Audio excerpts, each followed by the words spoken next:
आपण सुरुवातीला काय पाहणार आहोत? Rate of radioactivity. आता rate of radioactivity study करत असताना रेटचा अर्थ काय होत असते? स्पीड.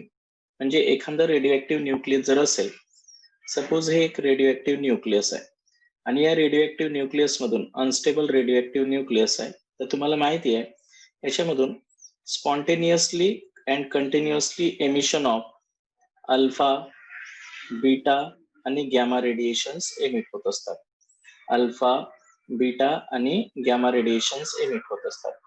तर आता हे रेडिएशन्स एमिट झाल्यानंतर हे जे न्यूक्लियस आहे, हे जे पॅरेंट न्यूक्लियस आहे, तर या पॅरेंट न्यूक्लियस मधले रेडिओ ऍक्टिव्ह ऍटम काय होत असतात? डिक्रीज होत असतात. तर यांचा रेट काय आहे डिके होण्याचा किंवा डिसइंटिग्रेशन होण्याचा? म्हणजे एका रेडिओ ऍक्टिव्ह न्यूक्लियस मधून दुसऱ्या न्यूक्लियस मध्ये कन्वर्ट होण्यासाठी त्याला किती टाइम लागते स्टेबल न्यूक्लियस मध्ये कन्वर्ट होण्यासाठी? तर हे आपण स्टडी करणार आहोत. बरोबर आहे. म्हणजे यांच्यामधून अल्फा, बीटा आणि गॅमा रेडिएशन किती स्पीडनं निघत असतात हे आपण स्टडी करणार आहोत. तर तुम्हाला माहिती आहे की कोणत्याही गोष्टीचा रेट जर मोजायचा असेल तर नॅचरली आपल्याला काय करावं लागत असते? चेंज इन टाइमच्या चेंज मध्ये आपण तो किती डिसइंटिग्रेशन झालेला आहे तो समजून घेत असतो. आणि म्हणून रेट ऑफ रेडिओ ऍक्टिव्हिटी जी आहे की नाही, तर number of radioactive atom decay in a unit time असा कॅल्क्युलेट करत असतो. तर mathematically rate of radio activity जर आपल्याला कॅल्क्युलेट करायचं असेल, बघा लक्षात ठेवायचं आहे, रेट ऑफ रेडिओ ऍक्टिव्हिटी हे जर आपल्याला स्टडी करायचं असेल तर आपण मॅथमॅटिकली कसं स्टडी करत असतो? नंबर ऑफ रेडिओ ऍक्टिव्ह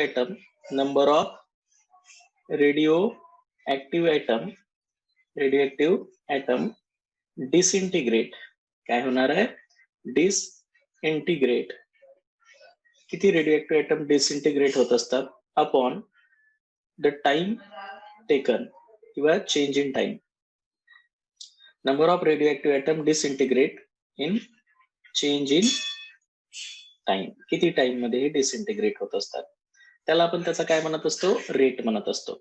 आता मॅथमॅटिकली समजावून सांगण्यासाठी त्यांनी सांगितलंय की एक रेडिओ ऍक्टिव्ह ऍटम आहे, तर N0 is the number of radioactive atom present at the initial state.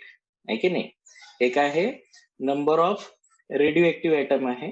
बघा लक्षात ठेवायचं आहे, radioactive atom, number of radioactive atom असतात इन इनिशियल स्टेट. कोणत्या स्टेट मध्ये? इनिशियल स्टेट मध्ये. आहे की नाही? When T is equal to 0. ज्यावेळेस आपण सुरुवातीला जेव्हा रेडिओ ऍक्टिव्ह रेडिएशनचा रेट मोजणार आहोत त्यावेळेस सपोज त्याच्यातनी 100 एवढे रेडिओ ऍक्टिव्ह ऍटम आहेत. आपण काय म्हटलं यांच्यामध्ये? 100 एवढे रेडिओ ऍक्टिव्ह ऍटम आहे. हे झालं तुमचं N0 ज्यावेळेस T0 टाइम असेल तेव्हा. ठीक आहे? इनिशियली. आता आपण काय म्हणणार आहोत की काही काळानंतर याच्यामधले काही रेडिओ ऍक्टिव्ह ऍटम काय होणार आहे? डिके होणार आहे, म्हणजे कन्वर्ट होतील ते. आणि म्हणून आपण म्हणतो की NT number of radioactive atom, N म्हणा किंवा NT म्हणा, तर NT number of radioactive atom left after time T. काही काळानंतर म्हणजे काही वेळानंतर त्याच्यातली number of radioactive atom suppose 50 राहिले, म्हणजे 50 काय झालेत? डिके झालेत. आहे की नाही? मग NT काय?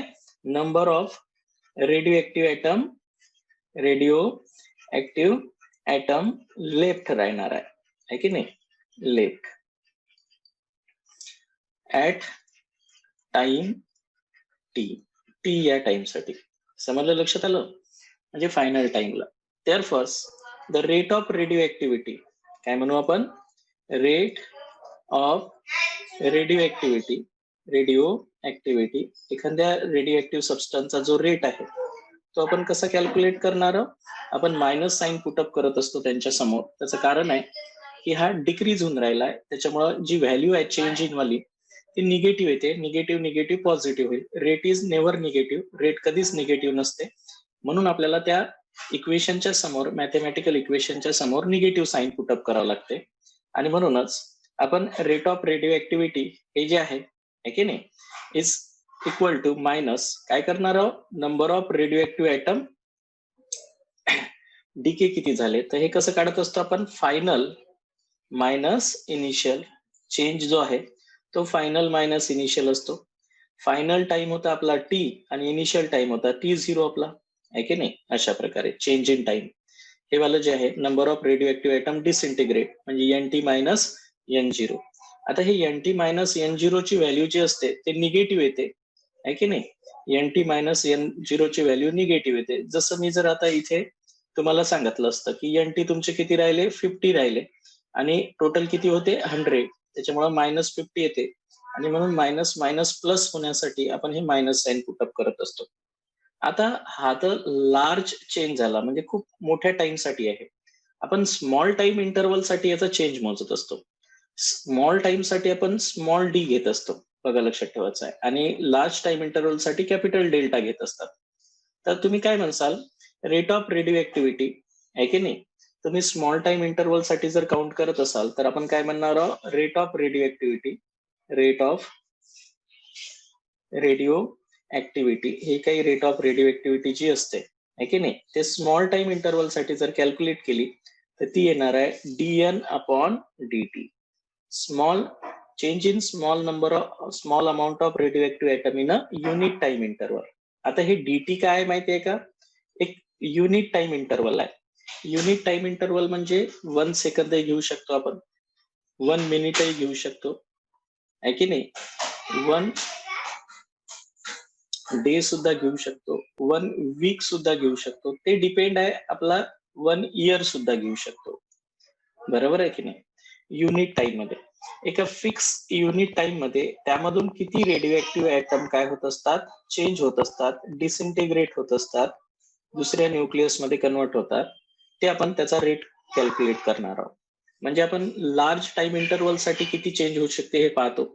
आता म्हणून याला आपण जे रेट ऑफ रेडिओ ऍक्टिव्हिटी आहे ते डिसइंटिग्रेशन पर सेकंद, डिसइंटिग्रेशन पर मिनिट हे त्याचे युनिट राहणार आहे, डिसइंटिग्रेशन पर डे, डिसइंटिग्रेशन पर वीक, आहे की नाही. अशा प्रकारे डिसइंटिग्रेशन पर इयर, अशा प्रकारे.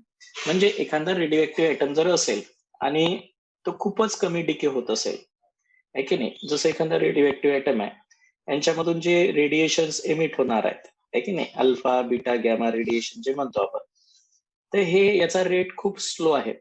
म्हणजे 1 इयर मध्ये नियर अबाउट 2 पार्टिकल डिके होत असेल. काय होत असेल, 2 पार्टिकल डिके होत असेल. तर मग आपण डिसइंटिग्रेशन पर इयर घेणार आहोत. पण एखाद्या रेडिओ ऍक्टिव्ह सबस्टन्स मध्ये एका सेकंदातच 2-3 पार्टिकल डिके होत असेल तर त्याला आपण डिसइंटिग्रेशन पर सेकंद साठी घेऊ. म्हणून हे जे आहे हे युनिट टाइम इंटरव्हल आहे आणि हे number of radioactive item disintegrate आहे. म्हणजे DN be the small number of radioactive item disintegrate, small amount of radioactive atom disintegrate. बघा लक्षात ठेवायचं, रेडिओ ऍक्टिव्ह ऍटम डिसइंटिग्रेट आहे,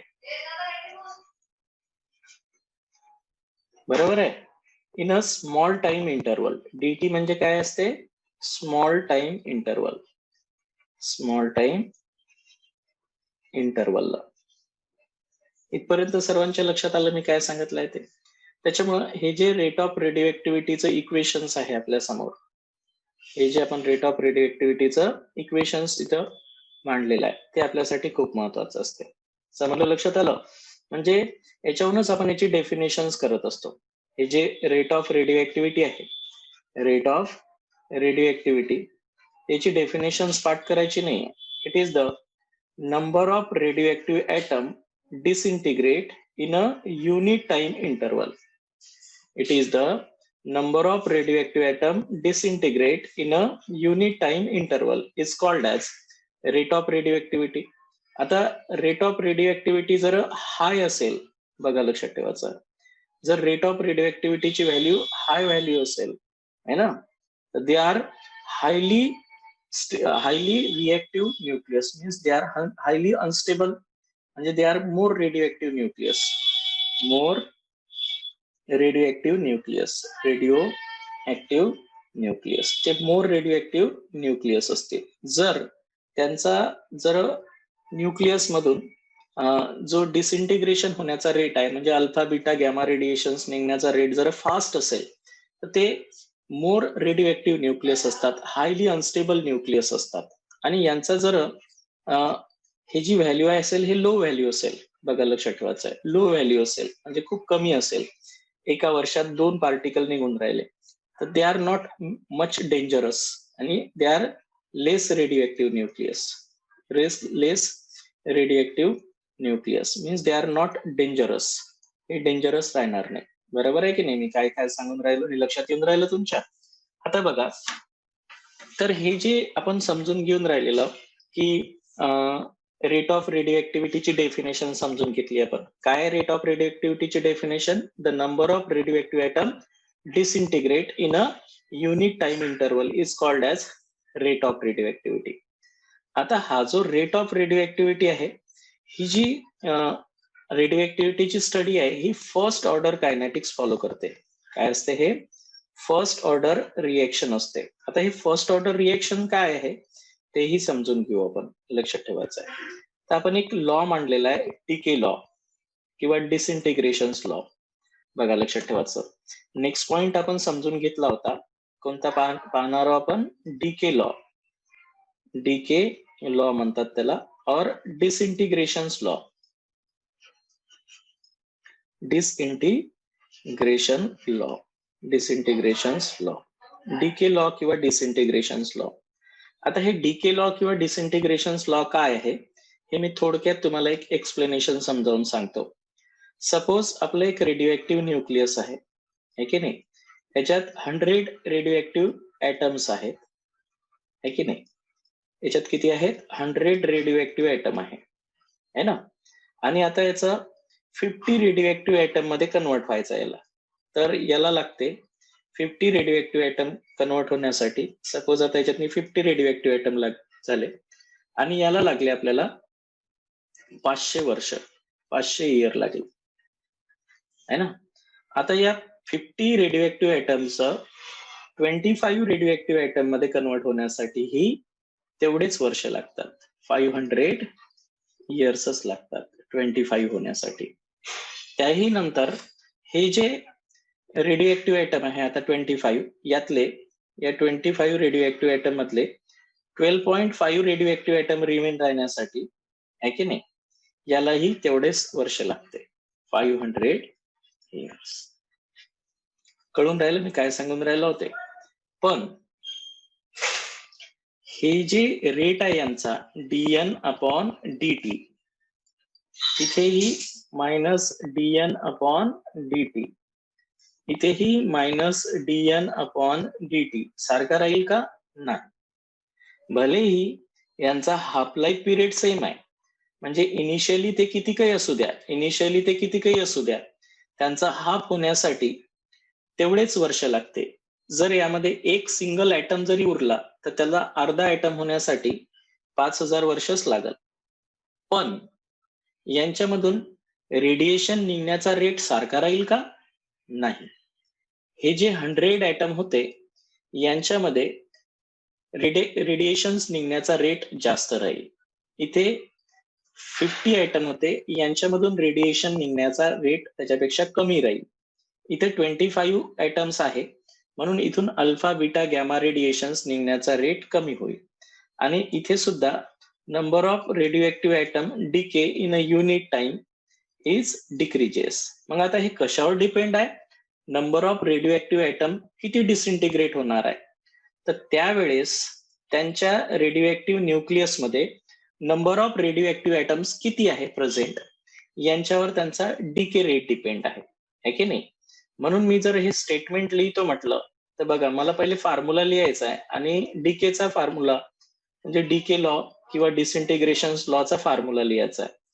the rate of radioactive disintegrations, बघा लक्षात ठेवायचं आहे. काय फॉर्म्युला आहे? Rate of radioactive disintegrations is directly proportional to the number of radioactive atom present at that instant. काय म्हणू आपण? त्यावेळेस त्या रेडिओ ऍक्टिव्ह न्यूक्लियस मध्ये किती रेडिओ ऍक्टिव्ह ऍटम होते त्यांच्यावर त्यांचा डीके रेट डिपेंड असतो किंवा डिसइंटिग्रेशन रेट डिपेंड असतो. more the number of radioactive atom present at that instant, more the rate in a unit time interval. तेवढ्या टाइम मध्ये तेवढे जास्त रेडिओएक्टिव्ह एलिमेंट डिके होतील जर नंबर ऑफ रेडिओएक्टिव्ह एटम जास्त असेल तर. हे आपल्या लँग्वेज मध्ये आपल्याला समजून घ्यायचं आहे व्यवस्थित आणि हे स्टेटमेंट लिहायचं आहे. आता काय केलं मी, the rate of radioactive decay आहे की नाही, the rate of radioactive decay is directly proportional to the number of radioactive atom present at that instant. आता हा फॉर्म्युलाच मी इथे डेफिनेशन्स मध्ये लिहितो. The rate of radioactivity rate of radio activity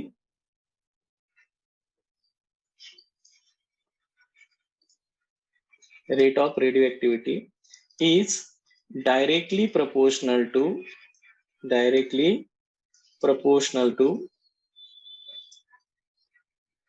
number of radioactive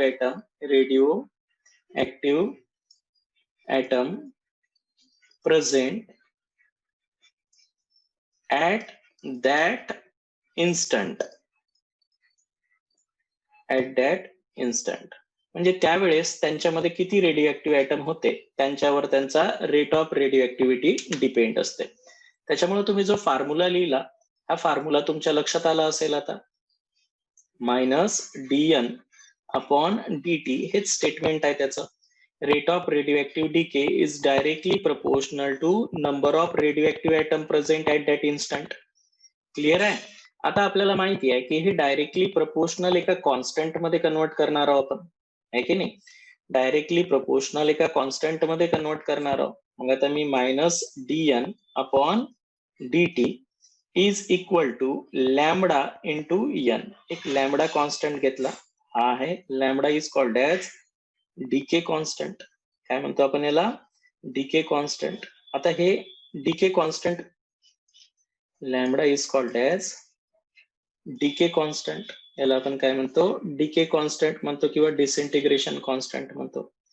हेच equation मी असंही लिहू शकतो आता, बरोबर आहे. हे जे इक्वेशन आहे याला आपण रिअरेंज करू, हा n इकडे नेऊ आणि हा t तिकडे नेऊ. -dn upon n is equal to lambda dt. म्हणजे एका युनिट टाइम इंटरवल मध्ये नंबर ऑफ रेडिओएक्टिव्ह ऍटम मधून जे fraction of radioactive atom decay होत असते ते कॉन्स्टंट असते. हे इक्वेशन काय बोलते ते समजलं पाहिजे. म्हणजे dt या टाइम साठी, स्मॉल टाइम साठी, बघा लक्षात ठेवायचं, स्मॉल टाइम इंटरवल साठी जे नंबर ऑफ रेडिओएक्टिव्ह ऍटम होते त्यांच्यामधून small number of radioactive atom जे काय होऊन राहिले, डिके होऊन राहिले, हे काय असते, कॉन्स्टंट असते. काय असते, कॉन्स्टंट असते. लॅमडा म्हणजे काय, कॉन्स्टंट, त्या रेडिओएक्टिव्ह सबस्टन्स साठी. समजलं इथपर्यंत? लक्षात आलं मी काय सांगितलं आहे ते. म्हणजे एका स्मॉल टाइम इंटरवल साठी जे नंबर ऑफ रेडिओएक्टिव्ह ऍटम होते इनिशियली त्यांच्यामधून dn एवढे रेडिओएक्टिव्ह ऍटम किती डिके होणार आहे हे संख्या कॉन्स्टंट असते. समजलं, लक्षात आलं? तर हे झालं आपला disintegrations law. It is nothing but disintegrations law. आता हे काय, डिफरन्शियल इक्वेशन्स आहे. हे कोणतं इक्वेशन आहे, मॅथमॅटिकली याला कोणतं इक्वेशन म्हणत असते, हे जे इक्वेशन आहे हे differential equation. This is called as differential equations. Differential equations म्हणतो आपण याला मॅथमॅटिकली. पण हे स्मॉल टाइम इंटरवल साठी आहे. आता आपल्याला 5000 वर्ष, 50,000 वर्षानंतर हे किती राहील याच्यामध्ये, इनिशियली एवढे आहे आता आणि मग 50,000 वर्षानंतर हे किती याच्यामध्ये राहील हे काढू शकतो आपण. समजलं, लक्षात आलं? मग आपल्याला याला काय करावं लागेल, इंटिग्रेशन करावं लागेल याचं. आता म्हणून आपण काय करणार आहोत की इंटिग्रेटिंग रेट इक्वेशन्स काढणार आहोत, बरोबर आहे.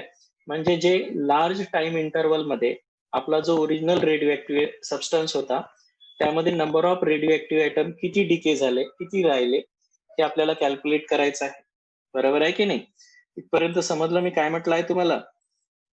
तर बेसिकली आपण जे समजून घेऊन राहिलो ते एकदम सोपाच पोर्शन आहे, तुम्ही जर व्यवस्थित विचारात घेतलं तर, बरोबर आहे. आता बघा, जेव्हा आपण हे रेडिओएक्टिव्ह ऍटमचं डिसइंटिग्रेशन समजून घेऊन राहिलो तर रेडिओएक्टिव्ह ऍटमचं डिसइंटिग्रेशन समजून घेत असताना नॅचरल आहे की डीके लॉ आपण म्हणून जे राहिलो, आता याला जर आपण लार्ज टाइम इंटरवल साठी कॅल्क्युलेट करतो म्हटलं, कशासाठी? लार्ज टाइम इंटरवल साठी. तर मग आता लार्ज टाइम इंटरवल साठी आपल्याला जर काढायचं असेल तर त्याला काय म्हणतो आपण? Decay equations. बघा आता आपल्याला काय काढायचं आहे? डीके इक्वेशन्स काढायचं आहे. डीके इक्वेशन्स किंवा डिसइंटिग्रेशन इक्वेशन्स काढायचं आहे. त्यासाठी आता आपल्याला एक एक्सप्रेशन तयार करावं लागेल, आहे की नाही? तर हे एक्सप्रेशन तयार करण्यासाठी नॅचरली आपण सुरुवातीला number of radioactive atoms किती घेणार आहोत हे सांगणार आहोत. सपोज एक रेडिओ ऍक्टिव्ह सबस्टन्स आहे आपला आणि N0 is the number of radioactive item. Number of radioactive item यांच्यामध्ये रेडिओ ऍक्टिव्ह आयटम्स किती आहे? N0 आहे. when t is equal to 0 initial टाइमला. त्यानंतर आपण सांगितलंय की NT किंवा N is the number of radioactive atom left. Number of radioactive atom left यांच्यामध्ये N एवढे number of radioactive atom left राहील after time t. Let dn be the small number of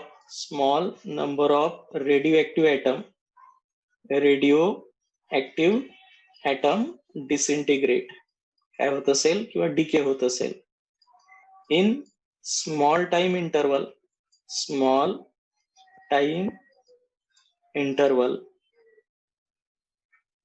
dt. Then the rate of radioactivity त्यांची rate of radio activity किती राहणार आहे? Minus dn upon dt, आहे की नाही? अशा प्रकारे according to the decay law आपल्याला माहिती आहे, अकॉर्डिंग टू डीके लॉ काय? डीके लॉ किंवा disintegration law, the rate of radioactive decay is directly proportional to the number of radioactive item present at that instant. त्यावेळेस त्यांच्यामध्ये number of radioactive atoms किती होते यांच्यावर तो rate of radioactive law depend आहे की नाही? Rate of radioactivity decay is directly proportional to number of radioactive item present at that instant, है ना? म्हणून minus dn upon dt is directly proportional to n.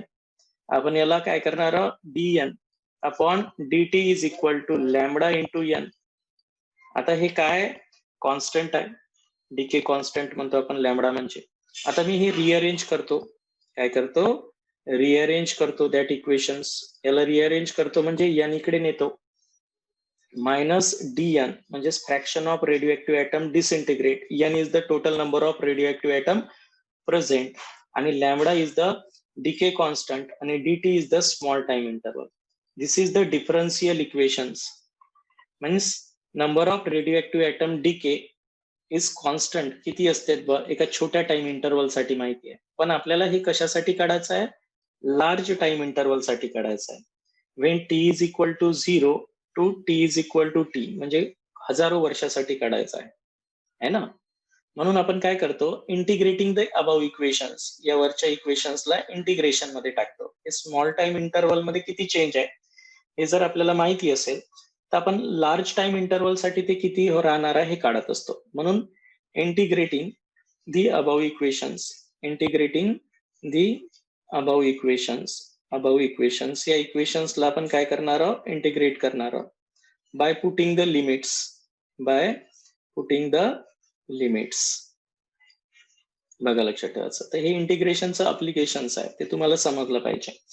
जसं integrations of minus dn upon n, initially n घेतले होते N0 आणि finally amount आपले n एवढे रिमेंट राहिलेले आहे. इक्वल टू काय राहणार आहे? इंटिग्रेशन्स ऑफ लॅमडा dt. आपल्याला माहिती आहे जे कॉन्स्टंट असते त्याचं इंटिग्रेशन होत नसते, असा इंटिग्रेशनचा नियम आहे. लॅमडा हे कॉन्स्टंट असते त्याच्यामुळे त्याला आपण बाहेर काढू.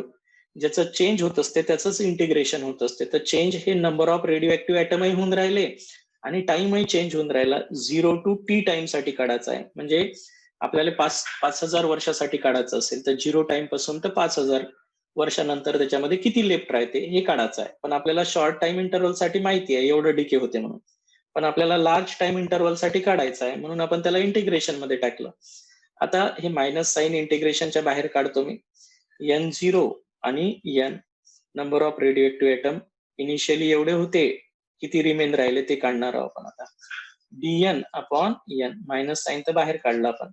इथे लॅम्बडा बाहेर काढणार आहोत, कारण कॉन्स्टंट गोष्टीचं इंटिग्रेशन होत नाही, ज्यांचं चेंज होते त्यांचंच इंटिग्रेशन होते. त्यामुळं आता याला सॉल्व्ह करू आपण इंटिग्रेशन्सला. Solving the integration, solving the integrations. हे इंटिग्रेशन्स आपण काय करू, सॉल्व्ह करू. आता याला जर आपण सॉल्व्ह केलं तर काय होणार आहे, ln of n minus n0 n अशा प्रकारे is equal to lambda. Integration of dt is nothing but the t 0 to t. हे इंटिग्रेशनचा नियम आहे. Integration of dx is nothing but the x है ना. आता याला काय करत असतो आपण, यालाही सॉल्व्ह करणार आहोत. Upper limit minus lower limit, म्हणजे minus ln of n minus minus sign तर साईडला ln ऑफ n0 आहे की नाही. बघा लक्षात ठेवा, upper limit minus lower limits. Lambda upper limits minus lower limit. Upper limit काय आहे t मायनस 0. म्हणजे आता काय होणार आहे, हे मायनस इकडे प्लस मध्ये होईल, हे मायनस होईल है ना. म्हणून ln of n0 minus ln of n हे मी निगेटिव्ह साईन न मल्टिप्लाय केलं आणि लॅम्बडा t अशा प्रकारे होईल ते. आता बघा आपल्याला लॉगचा नियम माहिती आहे ना. Log a minus log b म्हणजे log of a upon b. मग तसंच आहे ln of n0 upon n is equal to lambda t. पण आपण ln मध्ये किंमत घेत नसतो, लॉग मध्ये घेत असतो, लॉग टू द बेस 10 मध्ये. त्याच्यामुळे ln आणि लॉग टू द बेसचं रिलेशन आहे 2.303 लॉग टू द बेस 10. मग आता काय करणार आहोत, lambda t is equal to, बघा लक्षात ठेवायचं आहे, lambda t is equal to काय करसाल 2.303 log to the base 10 n0 upon n. ठीक आहे. आता मी काय करतो, t किंवा लॅम्बडा जर काढायचा असेल तर लॅम्बडा 2.303 अपॉन t इकडे आणतो खाली t log to the base 10 n0 upon n. This is the decay law किंवा decay equations. हे काय आहे, decay equations आहे, लक्षात ठेवायचं आहे, किंवा डिसइंटिग्रेशन इक्वेशन्स आहे. आपण याला t सुद्धा इथे घेऊ शकतो. t is equal to 2.303 upon lambda log to the base 10 n0 upon n. आता या प्रत्येक टर्म माहिती पाहिजे. t इज द टाइम, किती टाइम मध्ये आपल्याला काढायचं आहे, म्हणजे 5000 वर्षानंतर काढायचं आहे आपल्याला, तर मी इथं पुटअप करेल 5000 वर्ष. Lambda is the decay constant. हे डिके कॉन्स्टंट आहे. एका छोट्या टाइम इंटरव्हल साठी याची किंमत फिक्स असते, डिके कॉन्स्टंट. आणि सुरुवातीला आता सपोज मी n0 एवढे रेडिओ ऍक्टिव्ह आयटम घेतले. काय घेतले आहे, n0 is the initial amount of radioactive item. हे माहिती असते आपल्याला की इनिशियली आपण एवढे घेऊन राहिलो. तर n is the number of radioactive atom left, number of radioactive atom left, किती उरले हेही सांगू शकतो आपण, आहे की नाही, अशा प्रकारे. तर हे आपलं फायनल एक्सप्रेशन आहे. हे अतिशय महत्वाचं आहे की जसं एखादा फॉसिल्स असेल, एखादा डेड फॉसिल्स असेल, त्याची जर एज मोजायची असेल तर आपल्याला माहिती आहे की कार्बन 14 डेटिंग टेक्निक वापरत असतो आपण. यामध्ये आपल्याला कार्बन 14 डिके कॉन्स्टंटची किंमत नोन आहे, ही माहिती असते, फिक्स असते स्मॉल टाइम इंटरव्हल साठी. आपल्याला त्याचा टी काढायचा आहे, किती वर्ष आधी तो जिवंत होता, एज त्याची काढायची आहे, किती वर्ष आधी तो जिवंत होता हे काढायचं आहे आपल्याला. आता जेव्हा तो जिवंत होता त्यावेळेस त्याच्यामध्ये कार्बन 14चं प्रमाण किती होतं, 100% असेल. अरे जेव्हा तो जिवंत असेल तर त्याच्यात कार्बन 14चं प्रमाण इनिशियली किती असेल, 0 असेल, आहे की नाही.